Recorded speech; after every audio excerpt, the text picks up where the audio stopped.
Everyone, welcome back to the next video. In this video I will show you how to globally set a newer version of Ruby on macOS. So if you know, macOS comes with pre-built Ruby version and it is a little bit outdated. So if you want to update the version, what you will have to do is firstly you will have to install Homebrew. I'm assuming all of you know how to install Homebrew. You can just go to the Homebrew website, just copy that command inside, paste the inside the terminal. Once you install Homebrew, then inside your terminal just run this particular command, brev install rbenv. This will install, I think it is a Ruby package manager, something like that. Then you can choose what version of Ruby you want to install. I am choosing 3.3.0, but whatever is the latest at you watching this video, use that.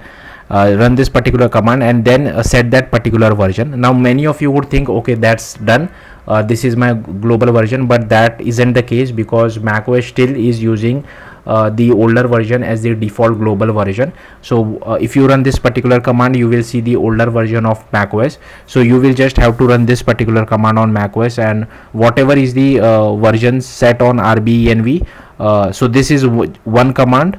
Just run this particular command, and once that is done, whatever you have version you have installed using rbenv, that should be the default version. So yeah, that's it. Thank you for watching. Bye.